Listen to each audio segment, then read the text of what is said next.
Assalomu alaykum.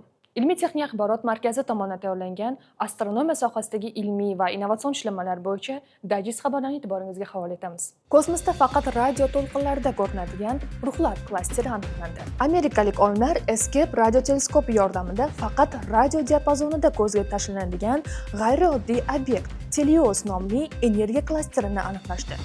Ajoyib aylanma simmetriyaga ega bu sferik tuzilma olimlar orasida ruhlar klasteri deb tanildi. Obyektning shakli va fizik xususiyatlari uni ilgari ma'lum bo'lgan kosmik obyektlardan farqlaydi. Mutaxassislar bu hodisa energiyaning hali o'rganilmagan shakllari mavjudligiga ishora qilish mumkinligini bildirishmoqda.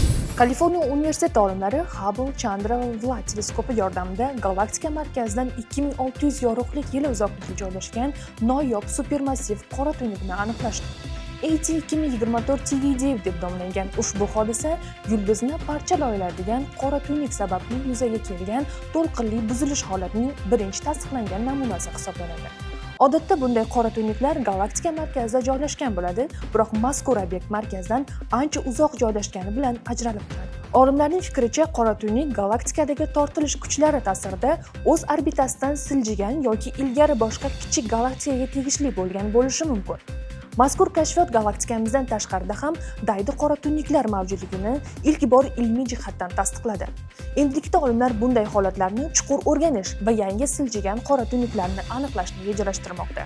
Xitoy kosmik stansiyasidan yangi mikrob shtampi aniqlandi. Xitoyning Tiangong kosmik stansiyasidan yangi mikrob shtampi Nearia tiangansensis aniqlanib, 2023-yil may oyida stansiyaning ichki kayutasidan steril salfetkalarda yig'ilgan namunalar muzlatilgan holatda yerga olib kelingan. Ushbu bakteriya kosmosning ekstremal sharoitlarida moslashgan bo'lib, radiatsiya ta'siridan kelib chiqqan hujayra va to'qima shikastlaridan boshqacha yaxshiroq tiklay oladi. Shuningdek, u oksidlovchi stressga qarshi kurashishga yuqori samaradorlikka ega. Olimlarning ta'kidlashicha, ushbu mikrob nafaqat kosmonavtlarning sog'lig'ini himoya qilish va kosmik kemalarning tizimini saqlashda, balki qishloq xo'jaligi, tibbiyot hamda chiqindilarning qayta ishlash sohalarida ham yangi nazorat strategiyasini ishlab chiqishda yordam beradi.